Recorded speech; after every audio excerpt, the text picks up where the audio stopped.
முத்து, மீனா, ரவி, ஸ்ருதி இவங்க 4 பேரையும் மாப்பிள்ளை கோலத்துல மனோஜ் பார்த்தோன்னே, இல்லங்க பப்பரக்கா மனோஜ் பார்த்த உடனே ஐயோய்யய்யோ ஆடி போறாரு. அப்படியே யூட்டர்ன் போட்டு திரும்ப போறாங்க. ஆனாலும் இவங்க எல்லாரும் பாத்துறாங்க. டேய் டேய் பப்பரப்பா மனோஜ் அப்படின்னு முத்து கூப்பிட்டோன்னே ஒன்னும் பண்ண முடியல. அப்படியே நிக்கிறாரு. அதுக்கப்புறம் டேய் எங்கடா போற வாடா அப்படின்னு சொல்லி கூப்பிட்டா வேற வழியே இல்லாம திருன்னு இறங்குறாங்க. அவங்க அம்மா உடனே கனகாம்மா வந்துட்டு, முத்து இவங்கள தெரியுமா? மனோஜ் பாக்குறாங்க. என்ன உங்களுக்கு முத்துவ தெரியுமா? ஏன் தெரியுமே. இவனுக்கு என்ன உலகத்துல இருக்க எல்லாரையும் தெரிஞ்சிருக்கே. படிக்காம என்ன ஒரு இதுக்கு லாயக்கில்ல. நம்மலாம் எத்தனை டிகிரி படிச்சு வச்சிருக்கோம். ஆனா எங்க பார்த்தாலும் முத்துன்னு முத்து பேரே சொல்றாங்களே அப்படின்னு சொல்லிட்டு முணங்குறாரு. டேய் என்னடா இங்க வந்து நிக்கிற? மேடம் இவன் அப்படிங்கல, இவர் தான் எங்க பொண்ணுக்கு மாப்பிள்ள. இவருக்கும் என் பொண்ணுக்கு தான் கல்யாணம். அதுக்கு தான் உங்களுக்கு பூ ஆர்டர் கொடுத்துருக்கேன். அட பாவிகளா, உங்களுக்கு பூ ஆர்டர் கொடுக்கறதுக்கு வேற ஆளே கிடைக்கலையா அப்படின்னு மனோஜ் மனசுக்குள்ள புலம்ப, அங்கிட்டு பார்த்தா ரவியும் ஸ்ருதியும் இவங்க தான் சமையலுக்கு வந்திருக்கிறாங்க. ஐயோ உலகத்துல எத்தனை கேட்டரிங் இருக்கு, இவங்க தானா?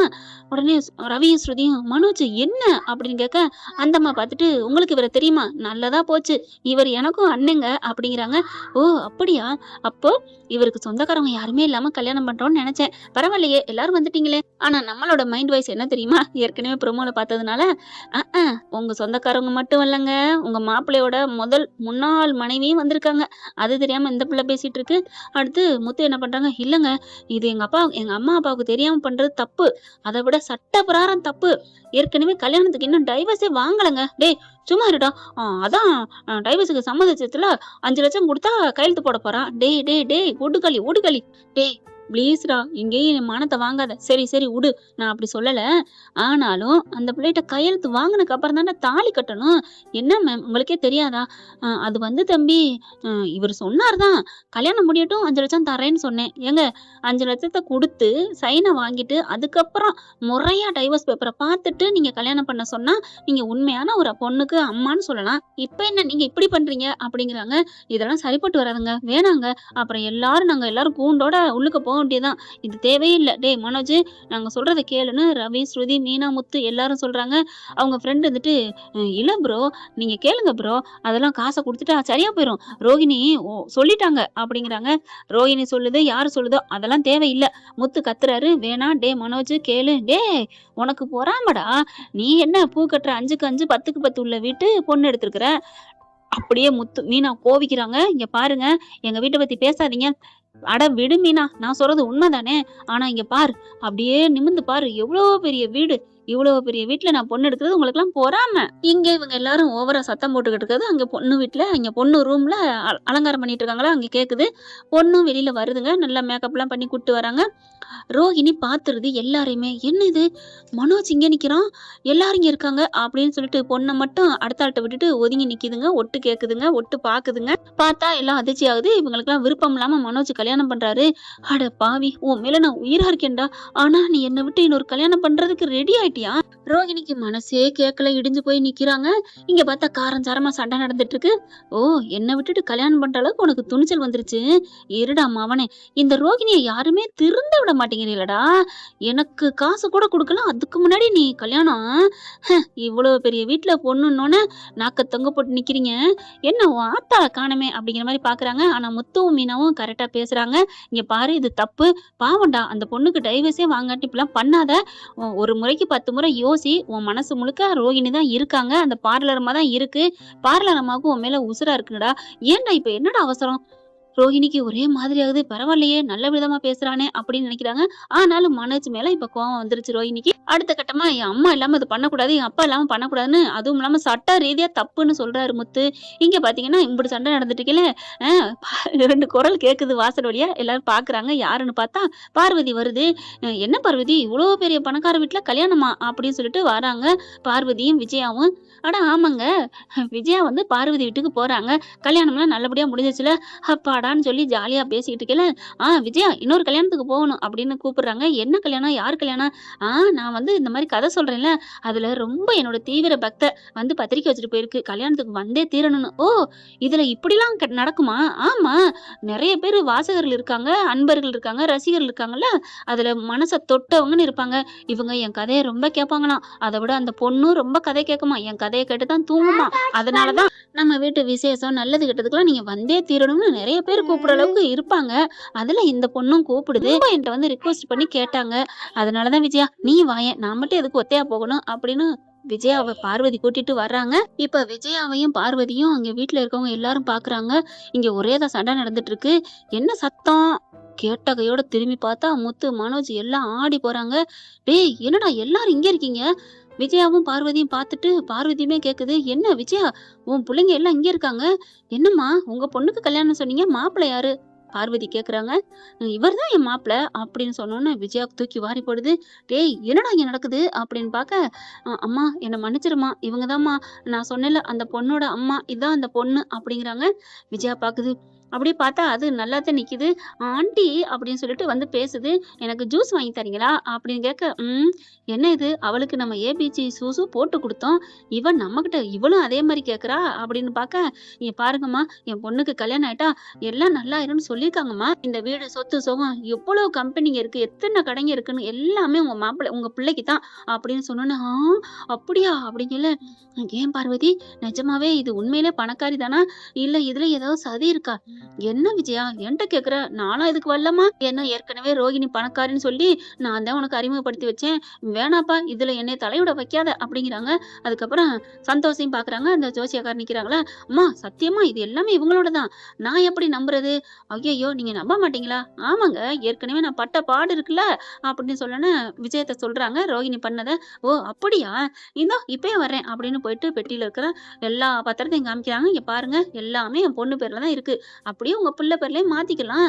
அது சரி ஏன் இவ்வளவு பணக்காரவங்க என் பையனை கட்டிக்க ஆசைப்படுறீங்க அப்படின்னு சொன்ன கையோட, என்னமோ தெரியலங்க என் பொண்ணுக்கு உங்க பையனை தான் பிடிச்சிருக்கு, அதுவும் இல்லாம என் பொண்ணு இந்த மாதிரி இருக்கறனால யாரும் கட்டிக்கிறதுக்கு தயங்குறாங்க, ஓப்பனாவே நாங்க சொல்லிடுறோமே இதுல என்ன இருக்கு அப்படின்னு அந்த பொண்ணோட அம்மா நிதானமா சொல்றாங்க.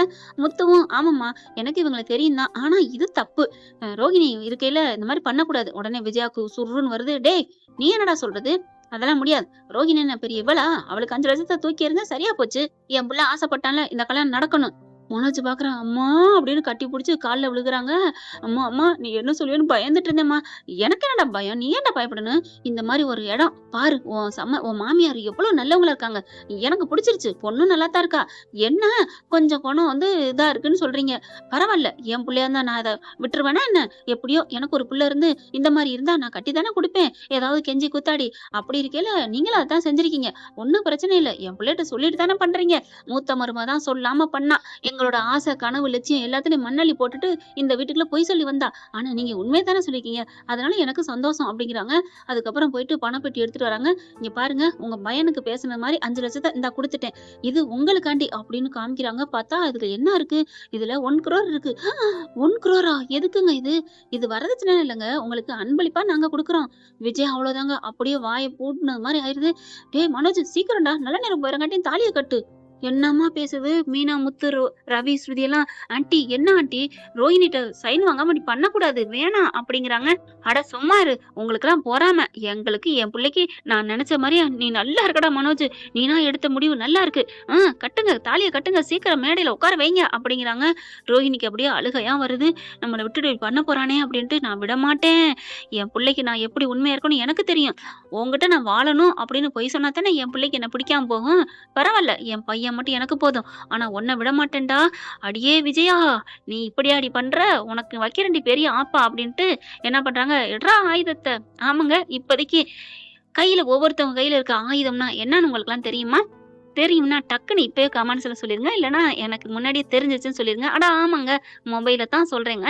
அதை எடுத்து வீடியோ எடுக்க பாக்குறாங்க. இவங்க பொண்ணை உட்கார வைக்கிறது, மாப்பிள்ளை உட்கார வைக்கிறது, தாலியை கட்டுறது எல்லாத்தையும் எடுத்துடுறாங்க. ரோகிணி எல்லாத்தையும் மறைஞ்சு நின்று எடுக்கிறாங்க தெரியாத மாதிரியே. அதுக்கப்புறம் அங்கிட்டே எஸ் ஆயிடுறாங்க. பொண்ணோட அம்மா வந்து காசை கொடுக்குறாங்க. ஏமா கல்யாணத்தப்ப நீ எங்க இருந்த?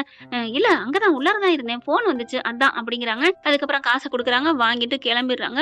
இங்க காசெல்லாம் மனோஜுக்கு காசு 5 லட்சம் வந்துருதா. ரோஹிணிக்கு கால் மேல கால் பண்றாருங்க. மனோஜ் வேக வேகமா கால் பண்ணவும் ரோஹிணி நினைக்கிறாங்க அது முன்ன மாதிரி இருந்தா ஆசையா நினைச்சிருப்பாங்க, ஆனா இப்ப என்ன கலட்டி விடுறக்காண்டி என்ன வேகமா கால் பண்றான் பாருன்னு நினைச்சுக்கிட்டு காலை எடுக்கவே இல்லைங்க. 2 3 வாட்டி அடிச்சதுக்கு அப்புறம் மெசேஜ் போடுறான். ரோகிணி என்ன பண்ற? மெசேஜ் கால் அட்டன் பண்ணு. உனக்கு 5,00,000 நான் போடணும். நீ இருக்கியா இல்லன்னு தெரியணும்ல. அட பாவி!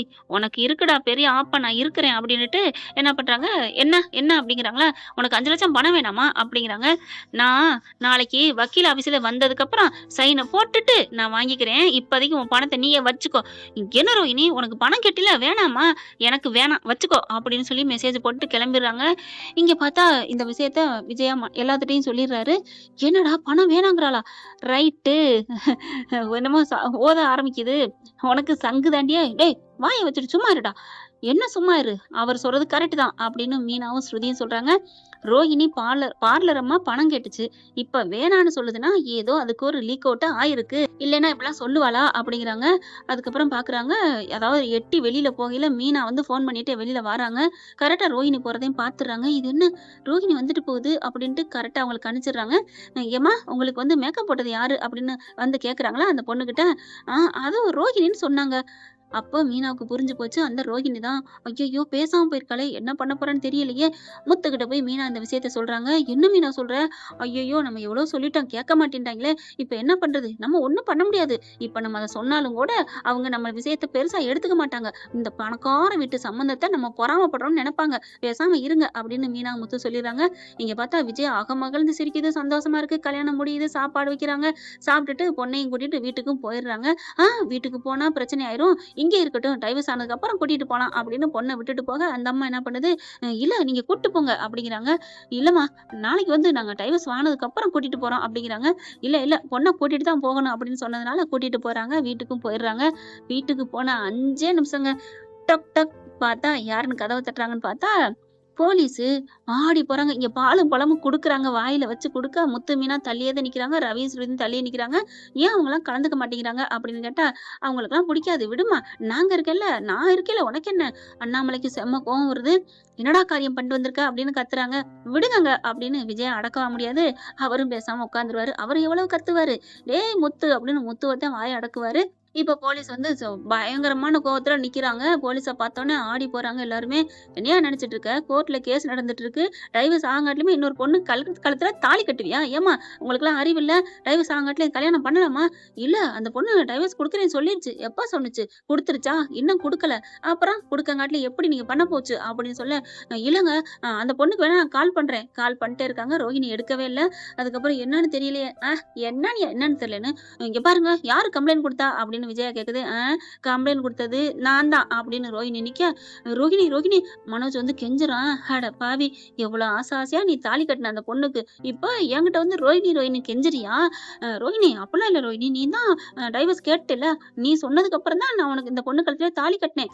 நான் டைவர்ஸ் குடுத்தேனா? குடுக்கங்காட்டிலும் ஏன் பண்ண அப்படின்னு வீம்பு பண்றாங்க. இங்க பாரு, இந்தா உனக்கு 5 லட்சத்துக்கு 10 லட்சம் வேணாலும் தர்றேன், வாங்கிக்க. இது நேத்து நீ குடுத்துருக்கணும். நேத்து நான் நல்ல மனசா இருந்தேன். இப்ப அந்த நல்ல மனசை கொன்னுட்டீங்க. இப்ப இது நார மனசு, வேற மனசு. பழைய ரோஹிணி மனசு. என் ஆட்டத்தை நீங்க காங்கணும்ல அப்படி சொன்னோன்னு அப்படியே ஆடி போறாங்க. ஐயையோ முத்து மீனா வராங்க. என்ன முத்து மீனா எதுவும் பண்ணாதீங்கன்னு சொல்ல போறீங்களா? சேச்சே அப்பெல்லாம் நாங்க சொல்ல மாட்டோம். என் பேச்சை இங்க யாரும் கேட்கல. ஏழை பேச்சு சபையறான்னு சொல்லுவாங்க. அந்த மாதிரி பண்ணிட்டாங்க.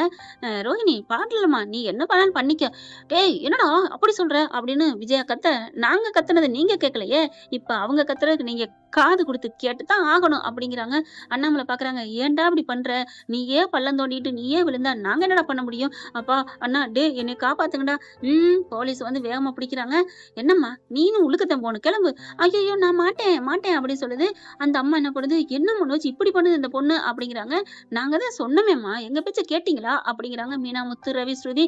இங்க ஒண்ணும் பண்ண முடியாதுன்னு சொல்லிட்டு ரோஹிணிட்டு வந்து கெஞ்சது. ஏ ரோஹிணி என் பிள்ளைய விட்டுறடி. எப்படி விட முடியும்? நான் கொடுத்த கம்ப்ளைண்ட் கொடுத்ததுதான். ஏய் வேணா நீ கூட வாழ்ந்துக்க. எப்படி இந்த பொண்ணு கழுத்துலயும் தாலி கட்டிட்டு என்னையும் வாழ சொல்றீங்களா? இனிமே அது நடக்கவே நடக்காது. என்ன நினைச்சிட்டு இருக்கீங்க இந்த ரோஹிணிய பத்தி? நான் அப்படியே விட்டுட்டு அடங்கி போனா நீங்க ஆடலான்னு பாத்தீங்களா? நான் ஒருவேளை விட்டு கொடுத்துட்டு போலான்னு தான் பார்த்தேன். ஆனா இனிமே முடியவே முடியாது, நடக்கவே நடக்காது. நீங்க எல்லாம் கம்பி என்றது உறுதி அப்படின்னு சொல்லிட்டு, இங்க பாருங்க நான் 2 பேர் மேல கம்ப்ளைண்ட் கொடுத்திருக்கேன்ல, 2 பேரையும் அரெஸ்ட் பண்ணுங்க.